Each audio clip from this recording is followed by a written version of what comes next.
Hello guys! Hello Capricorn! Welcome dito sa aking channel, Kapalaran 888 Capricorn. Alamin natin kung anong messages, vibration, gabay energy para sa lahat. General reading, weekly tarot reading. So, kailangan nating malaman kung ano ang mensahe na gustong iparating sa iyo, Capricorn. Okay, ito ay message from your Archangel Michael.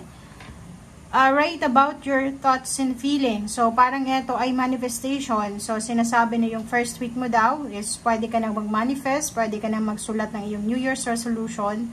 Or parang sinasabi dito na kung ano mang nararamdaman mo, isulat mo kung ano yan. Okay? Kung anong naiisip mo, nararamdaman, isulat mo daw. Okay?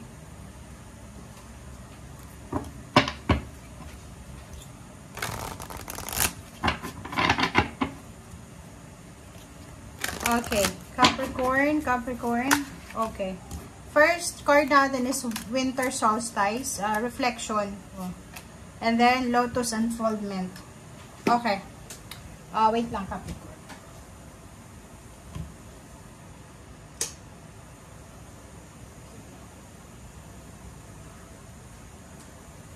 Okay, so nakikita ko siya dito. Wait lang guys. Bakit ganun? Bakit gumalaw? May nakikita ko siya yung posibleng yung parang mga gusto nyo sa buhay, 'di ba? Marami tayong kagustuhan sa buhay na minsan kahit anong gusto natin hindi nangyayari. Ito 'yon, unfoldment. Etong unfoldment na to, sinasabi na kahit disappointed ka or kahit hindi nangyari yung gusto mong mangyari sa buhay, kahit may rejection or anything na hindi maganda, sinasabi sa'yo dito na kailangan pa rin nating maging at peace and tanggapin natin kung ano yung nangyayaring ito. Maganda man yan o hindi maganda. And sinasabi sa'yo ng barahan na etong pangyayari na to sa buhay mo, Capricorn, is eto yung panahon na parang bibigyan ka ng pagkakataon ng Panginoon ng universe na makapag-isip, kasi minsan hindi natin masyadong nararamdaman na yung mga nangyayari sa atin sa araw-araw, may rason kung bakit nangyayari yan. Okay? So, for example, rejection sa love life or sa trabaho, siguro minsan naisip natin, nako, siguro ganyan ganito, hindi ako swerte. Mali, siguro hindi pa yan binibigay sa'yo kasi hindi yan talaga maganda sa'yo sa ngayon. Okay? So, may tamang panahon, may mas deserve mo na blessings. So, kailangan magtiwala sa sinasabi ng Panginoon or magtiwala ka sa nangyari. Kasi minsan, it's a redirection from God, yung mga rejections natin. Okay? Okay, tanggapin natin kung ano yan. Yung mga hindi nangyayaring maganda, or ano. Okay. Good news, posibleng makatanggap ka, Capricorn, ng isang balita tungkol sa kakilala na posibleng yung balitang ito ay pagpapakasal. For example, may kaibigan ka, kamag-anak, matagal na silang mag-boyfriend, girlfriend, live-in partner. Siguro sa linggong ito, makatanggap ka ng message or invitation ng wedding or pwedeng invitation ng house blessing or housewarming or opening ng business, parang ganun. Nakikita ko rin sa'yo dito na if you're married or in a relationship, intimate, makakatanggap ka din ng good news from your loved one or pwedeng doon sa karelasyon mo na pwedeng magbigay sa'yo ng confidence and kilig and saya. Okay? Sa trabaho, nakikita ko na may isang tao na gusto kang maging part ng kanyang team. May isang tao na gustong makipag-collaborate sa'yo. So, strike the opportunity. Parang gano'n. So, i-grab mo na yung opportunity na yan kasi posibleng yung opportunity na yan, yan yung pwedeng magdala sa'yo doon sa rurok ng iyong tagumpay. Okay? Nakikita ko sa usaping trabaho. Sa usaping trabaho, you are very appreciated ng mga taong nakapaligid sa'yo. So, may mga tao sa paligid mo, Capricorn, na appreciated nila kung ano yung mga ginagawa mo na effort. Okay? Yung iba naman sa inyo dito, looking for a relationship or looking for business or looking for a job, unemployed.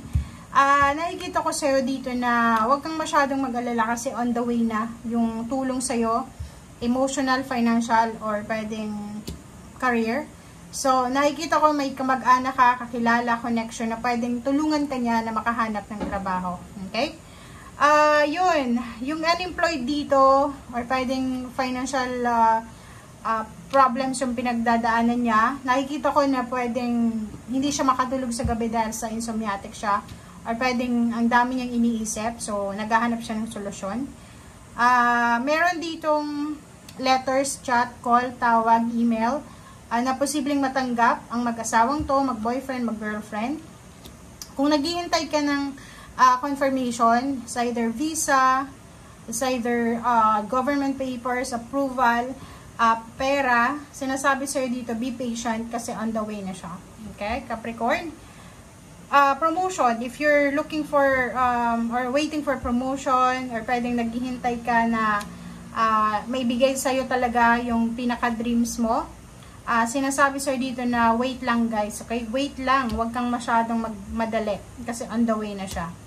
Okay, so itong sa ilalim na to, sinasabi sa'yo dito Capricorn na pwedeng at the end of 2024, last week ng 2024, December, siguro last week niya, nakikita natin dito na isa sa mga pinapangarap mo, dream job, dream career, dream relationship, dream travel, dream country, ang posibleng ma-manifest mo. May papasok na pera, may regalo na matatanggap, merong parang anong tawag dito,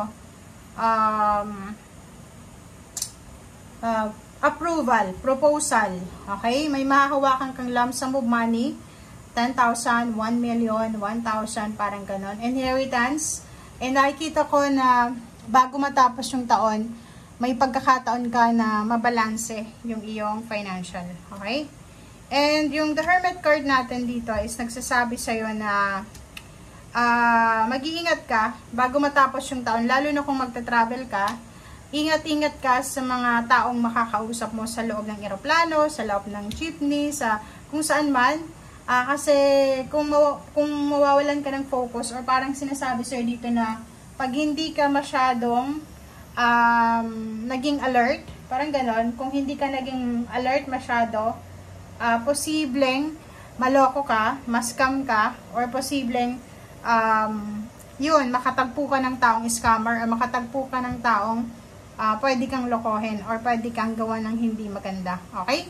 So, eto din, sinasabi, mag-iingat ka sa mga chismis, mag-iingat ka sa mga kwento, kasi pwedeng makakuha ka ng kaaway bago matapos ang taon. Okay? So, huwag kang magpapaniwala sa mga kwento-kwento or sa kung ano pa man.